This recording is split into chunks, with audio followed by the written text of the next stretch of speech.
Major general Ahmed Abdel Khalek কে? মিশরীয় এই গোয়েন্দা কর্মকর্তা হামাস ইসরায়েল জিম্মি চুক্তি পরিবর্তনের জন্য অভিযুক্ত।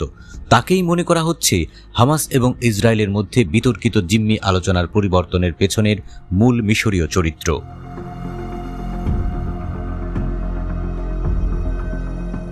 জিম্মি চুক্তির শর্তাদি পরিবর্তন করার জন্য অভিযুক্ত হওয়ার পরে মিশরীয় জেনারেল ইন্টেলিজেন্স সার্ভিসের major general Ahmed Abdel Khaleq সম্পর্কে তথ্য খোঁজার চেষ্টা করার দিকে মনোযোগ দেওয়া হয়। সিএনএন তাকে শর্ত পরিবর্তন এবং হামাস ও ইসরায়েলের মধ্যে আলোচনা বন্ধ করার পেছনে দায়ী বলে অভিযোগ করেছে।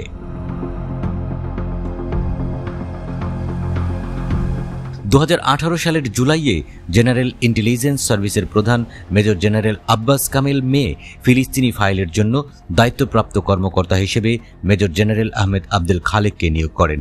এই মিশনের জন্য বেছে নেওয়ার আগে আবদেল খালেকের অন্যতম প্রধান শক্তি ছিল 2011 সালে ইসরায়েলি সৈনিক শালিতের সাথে জড়িত চুক্তিতে তার অংশগ্রহণ, যা ওয়াফা আল আহরার চুক্তি নামে পরিচিত।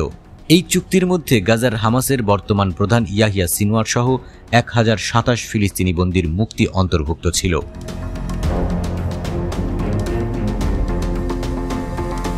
2018 এর নভেম্বরে তিনি ব্যক্তিগতভাবে দক্ষিণ গাজা উপত্যকায় হামাসের সামরিক শাখা আল কাসাম ব্রিগেড আয়োজিত একটি উৎসবে অংশগ্রহণ করেছিলেন। সেবারই প্রথম কোনো উচ্চপদস্থ মিশরীয় কর্মকর্তা হামাস আয়োজিত কোনো অনুষ্ঠানে অংশ নেন।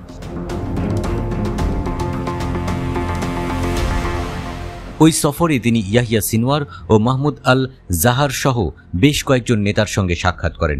ফিরে আসার পর তিনি অবিলম্বে মিশরের আইন শোকনায় একটি সম্মেলনে ফাতাহ এবং হামাসকে পুনর্মিলনের আহ্বান জানান।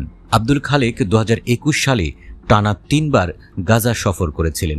তিনি 2022 সালের 22 আগস্ট আবারও গাজা পরিদর্শন করেন, পরিস্থিতি শান্ত করার দিকে মনোনিবেশ করে এবং উভয় পক্ষের মধ্যে বন্দি বিনিময় নিয়ে আলোচনা করে ইসরায়েল ভ্রমণ করেন।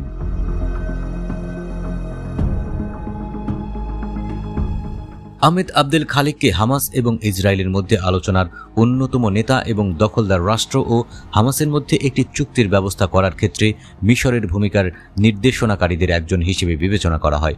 2024 সালের 7 এপ্রিল তিনি রাজনৈতিক ব্যুরোর সদস্য এবং আন্দোলনের উপপ্রধান খলিল আল হাইয়ার নেতৃত্বে হামাসের একটি প্রতিনিধি দল আহমেদ আবদেল খালেকের কাছে তার আন্দোলনের অবস্থান তুলে ধরেন।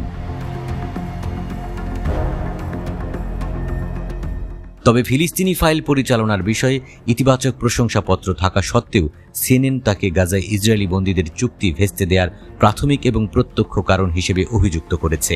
হিব্রু সংবাদপত্র ইয়েদিওত অহরোনাথের মতে মিশরীয় গোয়েন্দা বিভাগের উপপ্রধানের বিরুদ্ধে ইসরায়েল সম্মত হওয়ার পরেও গোপনে জিম্মি চুক্তির শর্তাদি পরিবর্তন করার অভিযোগ আনা হয়েছিল। মার্কিন যুক্তরাষ্ট্র, কাতার বা ইসরায়েলের অজান্তেই হামাসের কাছে সংশোধিত শর্তগুলি উপস্থাপন করেছিল। সিএনএন জানিয়েছে, হামাস যে চুক্তিতে সম্মত হয়েছিল 6 মে ঘোষিত চুক্তিটি সেই চুক্তি নয়, যা কাতার এবং আমেরিকানরা চূড়ান্ত পর্যালোচনার জন্য হামাসের কাছে জমা দিয়েছে।